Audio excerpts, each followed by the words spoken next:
He has literally worked himself up from washing towels and jock straps and herding the players around when he was a little kid to heading up an incredibly complex organization. Since his start with the Colts at age 12, Jim Irsay has been in constant forward motion. In 1984, the young GM made the fateful move to Indianapolis, and in the decades since, the owner has cultivated the team to the city's standards, and the city has grown to accommodate and love the powerhouse team. What a great night this is. Well, on the stadium, Jim was determined to make sure they had a facility that would carry them out for decades, that would be part of his entire vision of how to make the Colts a world-class organization, have a world-class facility, and he's accomplished that. During the negotiations with Jim, I always had the sense that he wanted to stay in Indianapolis.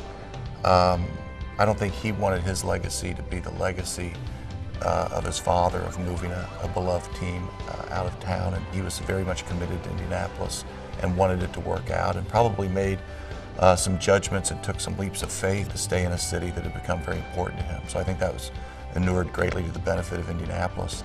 You can't just win in Indiana. You have to win the right way in Indiana. You have to do it with character and integrity, and I think they do that, and I think he's proud to lead an organization like that. Jim Irsay has a really big heart. Jim has been willing to use his position in the community to open doors for us, but most important, he has been so personally giving.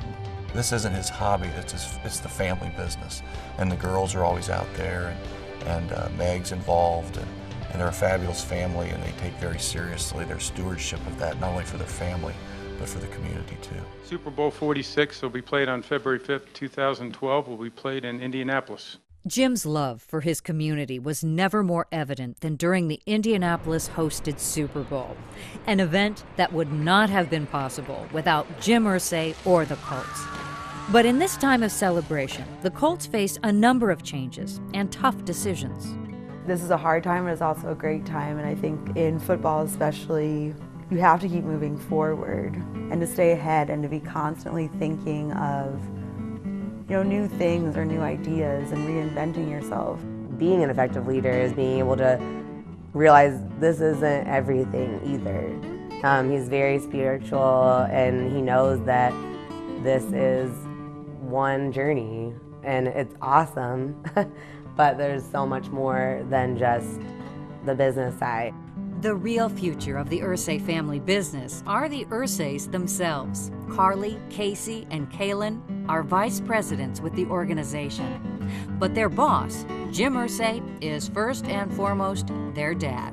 He's quirky and funny and gets down to business when he needs to, but that's kind of how he was as dad. Everything that he's doing right now, I hope to be able to emulate that and be able to continue on, take the torch and carry it as well or better than he did. He represents, for me, everything that I would look up to be.